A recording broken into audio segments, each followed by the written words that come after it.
It began with a noise that could have awakened the Diata bone-rattling clang, like a tank driving over a junkyard.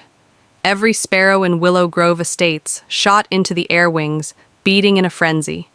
A dog 3 blocks away began yowing as if it felt the apocalypse. Even old Mr. Hensley juggled his pruning shears, gazing wide-eyed in our direction. That noise was my grandfather Tom Harlan, slamming our garage door with the sort of fury that would give a hurricane pause. But this was not merely any door slamming. No, this one locked 2 giant commercial trucks in our family garage trucks, owned by Vivian Caldwell, the stiletto sporting clipboard, grasping dictator who governed the HOA as though she were engaged in a coup. Tom didn't merely lock that door. He hurled down a gauntlet, and it all started of all things with Muffin's Dry Store. Bought blueberry muffins crumbly as sawdust left on our doorstep with a note taped to the box. Friendly reminder your trash can struck curbside too long. Also, I'll require your garage for HOA equipment storage under temporary rule. 42B. Thanks, most people would have called this ridiculous, maybe even against the law. Tom referred to it as war. She's making a claim. He growled, pacing our kitchen, chewing on a toothpick. Like it had personally offended him next. She'll annex the front yard and make your bedroom a community yoga studio. We thought he was bluffing. We thought Vivian was simply flexing her HOA muscles. Then the trucks pulled into a beasts, 1 black, 1 gray. No paint except the small HOA emblem close to the rear wheel. Vivian waved from her shiny BMW as they backed into our drive, bold as brass. The drivers, stone-faced, opened our garage and pulled inside like it was a Tuesday ritual. Tom went quiet for 2 whole Minnetonka record, for a man who once spoke a raccoon out of snatching his sandwich afterward. He grumbled 5 words. I'll never forget. Get me the padlocks, kid. I should have restrained him, called someone. Spoke sense into him, but when a guy who once diffused a live firecracker using a paperclip and pure obstinacy requests padlocks, you don't debate, you deliver with a vigor I didn't know a 77-year-old could employ. Tom locked the garage manual and electric bolts. A steel bar wedged across frame chains, threaded through the handles, triple-tied and zip-tied like he was arming a bank vault. He took a step back, wiped his hands on a rag, and said, "Let's see her temporary reign crack that." 20 minutes after that, Vivian strut up our driveway in a power blazer sharper than a switchblade, clipboard in hand, smile like a poisonous snake. "Tom," she cooed, "those trucks are HOA property. You can't legally," before she could complete. Tom was on the phone, Sheriff. "Yeah, have 2 unauthorized cars on my property. Could be theft, could be spying, hard to say these days." Vivian's smile snapped like cheap glass willow. Grove wasn't so much a hotbed of drama. The wildest thing recently was Mrs. Larson's doc getting tipsy on her Chardonnay and attacking the mayor's ankle at a picnic. So when Sheriff Boyd's cruiser pulled into our cul-de-sac, neighbors poured out like it was a blockbuster opening night.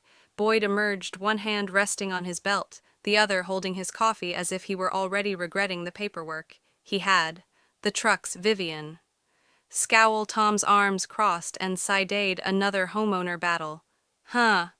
Vivian charged him, holding up a sheaf of papers that reek of fresh ink and obsession. "These are HOA bylaws. Section 12.4C states," Tom cut in. "They're not equipment, they're trucks. My garage isn't your garage, and my grandson isn't your doormat." Boyd looked at me. I shrugged. "They didn't inquire." Vivian spun around to me. "You're a kid. You don't have any say in disputes over property." Tom flashed. "He's 17. Shot down a coyote with a shovel last summer. That's more say than you'll ever get." Boyd moved out again. "All right, Vivian. Without permission in writing, you can't store things in someone else's garage, private property, overrules. HOA regs," Vivian sputtered like a dying engine. "But I am the HOA. I wrote the rule." Tom grinned and I locked the door. The truck stayed put. Vivian was livid. Boyd left urging civility, but nothing about what followed was civil. That night, Vivian tried to cut the chains, whispering like a low-budget spy. Tom was ready. He flipped on the motion sensor sprinklers. She got blasted, slipped into a puddle, and screeched loud enough to scare off the neighborhood cats. By morning, gossip was wildfire. Mrs. Bate baked us a cake with Team Tom and icing. Someone made t-shirts. Vivian wasn't just mad. She was plotting. I saw it in her eyes as she stormed her BMW. But when Tom and I peeked inside one of the trucks, curiosity got the better of us. No folding chairs or HOA banners like Vevin claimed, just surveillance gear monitors, cameras, folders labeled with names, addresses, violations. Tom's face darkened. Kid, this is not a power. Hungry? Lawnar. This is large. Perhaps federal. The following day, Willow Grove felt suburban. Cold War neighbors whispered, lingered on sidewalks, walked their dogs extra slow past our home, hoping to catch a glimpse of the notorious trucks. Vivin, undeterred, marched up at 9:02 a.m., pink pantsuit, yelling defiance, and slipped an envelope into our mailbox. An HOA notice of emergency meeting to discuss our blocking of community resources. Tom read it out loud, laughed for a whole minute, then employed it to scoop dog poop from the lawn we're going, he said. But we're not playing nice. The truck remained quiet, but the surveillance equipment haunted me. Why did the HOA require cameras files on neighbors? Tom had Theoresa's secret HOA cult, a government training program. I believed he was kidding until I caught him drawing a conspiracy timeline on a burger wrapper. The HOA meeting was an ambush. The clubhouse was full chairs in a half circle, like a courtroom. Vivin was under a community first poster, smiling like a shark. We're here to deal with Jack Harlan's disruption. She started flipping papers. Tom leaned back, sunglasses on inside. You parked mystery trucks in my garage. Vivian, you're lucky I didn't turn M into scrap. Gasps, echoed Vavin. Snap, those vehicles contain vital equipment. I had rights under Rule 42. B. Tom didn't blink. That rule died in 2010. I've got the original. Hung in my kitchen, rumors circulated. Vivin stumbled. That's impossible.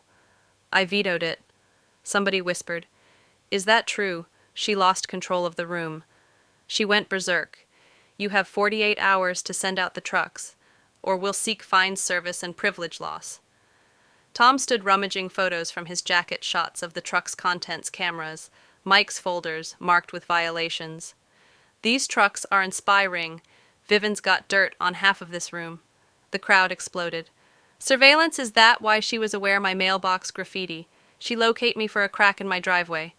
Vivin yelled all legal inspections. Tom faced the crowd. Anyone offered to be spied on. Silence, case closed. Vivin ran out, yelling about lawsuits. Our front yard was a war zone. Someone spray-painted spy, Queen Vivin on the sidewalk in neon green. A neighbor brought over a casserole with a wink. The pizza delivery guy gave Tom a free pepperoni pizza for sticking it to her. It was almost humorous until we knew we were being spied upon. Tom transformed our living room into command center, Alpha dispersing truck pictures, all over the coffee table, cross-referencing HOA lists he'd maintained since '98. The equipment wasn't merely cameras, birdhouses with lenses, frogs with antennas, sprinklers with pinholes. She's got clout, Tom said. Not just penalties, control folders marked neighbors' names. Some was neutral, others was watcher hours. Red Harlan backup plan. That evening we snuck into the garage, cracked open the gray truck, and discovered DVDs of backyards, candid shots, notes on routines, even illnesses. One file highlighted a neighbor's back taxes due as leverage.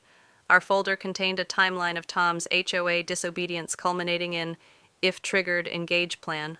My stomach fell. What's the plan?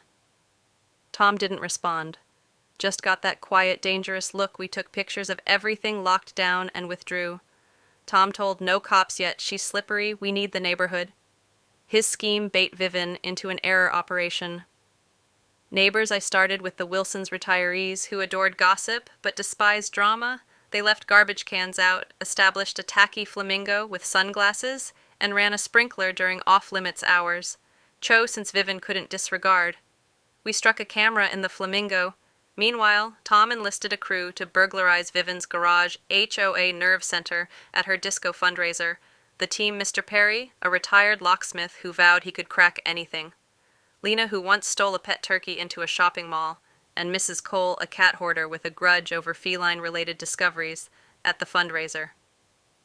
Lena's turkey captain Gobble walked to disco music while Perry picked Vivian's lock, within blueprints violation matrices. A locked file cabinet. Harry cracked it with unaccounted fines, surveillance receipts, and a thumb drive labeled Vivin's insurance. Tom pocketed it. The fundraiser was chaos fog machines, glow sticks, and Vivian winning a dance-off only to storm off after finding a note. We know about the trucks at home. The thumb drive showed audio of private conversations, personal info even. Social security numbers. Vivian wasn't just nosy. She was running a suburban NSA. Tom wanted a live catch.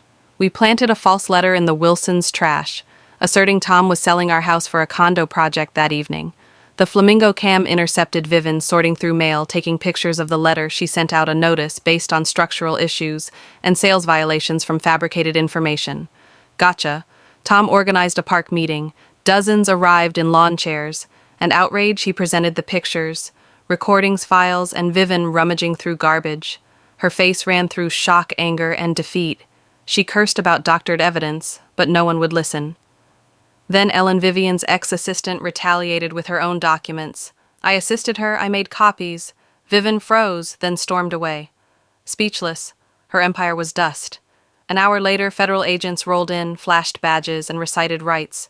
Her records, celestial realtors, insurers' campaigns were federal offenses, no cuffs, but a silent departure. As phones documented the neighborhood wasn't finished, a tribunal presided by Mrs. Vaughn prohibited Vivian from HOA positions and took her records. She displayed up in black, unapologetic. I defended order. She told you'll regret this. Liquor drowned her out. Tom spoke last. We don't need tyrants, we need gardeners. The vote was unanimous. Vivian was absent, but she didn't quit. A drone buzzed our block party camera, glinting. Tom threw a baguette at it, missing. But winning cheers, curious notices followed and signed in.